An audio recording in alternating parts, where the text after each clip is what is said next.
Notre matériau que nous allons créer maintenant est un matériau perforé en métal. On peut le faire pour ces luminaires. Donc, si je choisis ces luminaires, par exemple, et je vais voir le matériau du métal qu'il a. Donc, on va aller dans Edit Type. On regarde des matériaux ici. On a ici le Mount Material.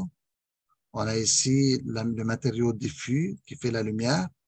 Et on a ici Light Casing Material. Le casing, je vais cliquer ici. Et juste pour m'assurer que c'est le bon, je vais prendre un matériau rouge, par exemple. Je vais l'appliquer et bien, c'est le bon. C'est parfait. Donc là, je sais exactement que c'est ça mon matériau. Donc, je vais pouvoir l'arranger. Pour faire maintenant, je vais aller créer mon matériau. Donc, cette fois-ci, je ne vais pas le faire à partir d'un matériau existant, mais je vais le créer à partir de rien. Donc, on va aller dans... ici, vous voyez, ça, c'est le rouge de tantôt, mais ça, c'est juste pour qu'on puisse le marquer et savoir c'est lequel. Donc, maintenant, ce que je vais faire, je vais aller dans Nouveau, en bas, Nouveau matériau. Donc, mon nouveau matériau maintenant, comme vous voyez, c'est un matériau générique. Donc, quand vous faites un nouveau matériau, par défaut, c'est un matériau générique parce que le asset, il est générique. Mais je peux changer ce asset. Je peux le faire transformer en quelque chose métallique. Donc, je peux essayer de dire Replace et on va aller, par exemple, dans Physical Asset, aller dans Métal. Et ici, dans les métaux, j'ai l'aluminium et là, j'ai plusieurs aluminium ici. J'ai le brass, chrome. Donc, on en a beaucoup. On a plein de matériaux. Donc, admettons que comme c'est un peu à la mode maintenant, on peut prendre de brass poli ou mat, peut-être mat. Euh, donc, si je les fais remplacer, donc, comme vous voyez maintenant, mon matériau s'est transformé en matériau métallique qui a déjà toutes les propriétés nécessaires. Donc, ce deuxième matériau, ça va être un matériau spécifique, métallique. Admettons que ça va être avec cette couleur-là. Je vais commencer par changer le nom. Donc, je vais aller dans Identity. Et si je vais l'appeler, par exemple, luminaire, brass, classe, générique, non, métal. J'aurais pu dérouler ici puis aller trouver le mot métal. Comment, euh, test, whatever. Manufacturier, bon, c'est n'importe lequel. Modèle, quel modèle? Le prix, $250 le pied. URL, c'est où? Je ne sais pas. Donc, vous remplissez tout ça. Idéalement, vous allez chez un vrai manufacturier de matériaux. Vous mettez leur spec sheet à côté. Puis, pour entrer toutes les données une par une. Ça, c'est la façon idéale de faire un matériau propre. Dans les graphiques maintenant, dans les graphiques, on va lui dire, prends le matériau à partir de l'apparence. Le surface, on peut lui dire, par exemple, rien pour le foreground, parce que en élévation, le métal, on met rien. Mais pour le background, on peut mettre, par exemple, une couleur solide, un peu jaunâtre, par exemple, 240 pour voir. Ça, si on aimerait qu'on faire ça. Lorsqu'il est coupé, les métaux, normalement, c'est deux lignes. Ça, c'est brickwood. Regardez l'aluminium. Ça, c'est l'aluminium. Le brass, je pense pas qu'il y a quelque chose de spécifique. Sinon, peut-être pour le copper, mais il n'y en a pas. Juste on prend quelque chose qui ressemble à ça. Ici, le steel, c'est exactement comme la brique, hein, c'est très mélangeant. Mais sinon, on va prendre ça. Donc, on fait comme ce symbole sur un background blanc, ça va. Maintenant, pour l'apparence, ce qu'on a dit, on a dit qu'on veut mettre des perforations dedans. Donc, on va aller dans Cutout, on clique ici, et on va aller chercher une image. Donc, l'image, vous savez où la chercher.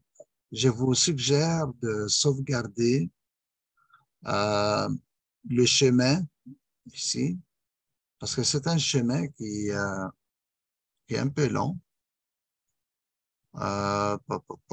Autodesk Materials, Textures, de Math. OK? Donc, je vous suggère de sauvegarder ça, ce chemin-là, ici. Et ça en faisant tout simplement au bouton droit de la souris, Add Current Folder. Donc là, il s'appelle Math. Mettez-les quelque part. Matériaux. Donc, comme ça, c'est facile de se retrouver. Ou vous pouvez le mettre à côté de la librairie. Alors, moi, présentement, j'ai les Metric Library. Je vais sauvegarder la librairie impériale que j'utilise souvent, puis enlever celle-là. Donc, pour enlever une, vous avez juste à faire bouton droit de la souris, remove. D'accord? Donc, là, je clique, puis je retourne dans les matériaux. Donc, maintenant, je vais aller chercher, par exemple, des jolis panneaux perforés. Normalement, c'est dans les finis des métaux. Et de temps en temps, venez explorer cette librairie, regardez qu'est-ce que vous avez comme matériaux pour vous familiariser et chercher sur des sites, des BIM, chercher pour voir comme où est-ce que vous trouveriez des sources, des matériaux de bonne qualité. Donc là, je vais prendre peut-être celui-là. Donc ça, c'est les cutouts, vous voyez, celui-là ici. J'aurais pu prendre des cercles. Vous prenez ce que ça vous tente. Donc, je prends ça. Et là, je dois spécifier la coupe et de combien quand même, parce qu'on ne veut pas que ce soit trop gros. Donc, on dit que ça, c'est sur un pied par un pied. Ça a de l'allure. C'est bon. On va le laisser de même. On va le tester tout de suite. Donc, on va lui dire, notre matériau, il a l'air beau. Peut-être que je le mettrai un peu plus réfléchissant parce que, vous voyez ici le terme roughness. Le roughness ici, c'est la surface rigoureuse d'un matériau. Donc, 0, c'est extrêmement lisse. 100, c'est le contraire. 100, c'est extrêmement lisse. 0, c'est rough comme une pierre. Donc, si vous allez, par exemple, quelque part, un peu plus haut, donc vous n'êtes pas obligé de juste prendre euh, les options par défaut qu'il nous donnait tantôt. Est-ce que tu veux que ce soit réfléchissant ou pas? Vous êtes capable de les gérer vous-même, comme ça.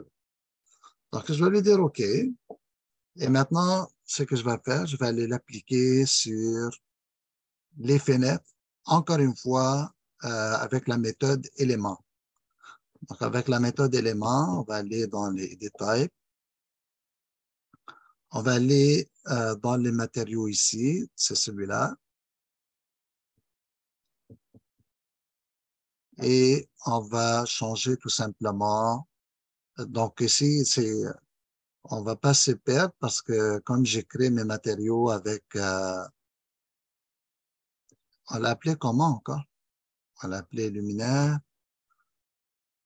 C'est pas celui-là. On l'a appelé luminaire. Ah, il aura fallu que je l'appelle avec mon nom premier, comme j'ai fait normalement.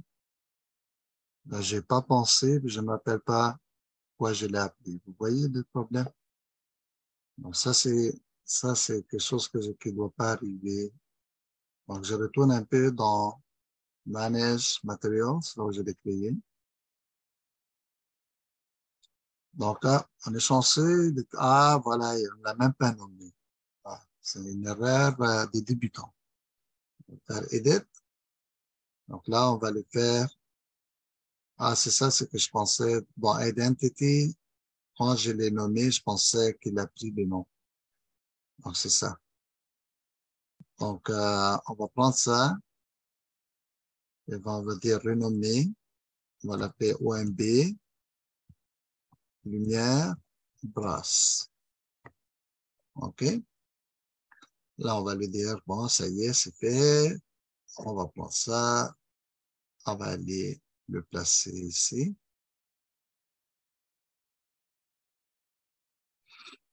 Donc, maintenant, je vais aller à mon nom.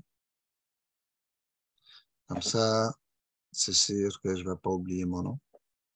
Si j'écris mon nom dans tous les fichiers, je vais toujours me rappeler de mon nom. Donc, voilà, on peut voir la perforation à travers. Donc, je vais lancer un petit rendu pendant qu'on pense à notre prochaine étape.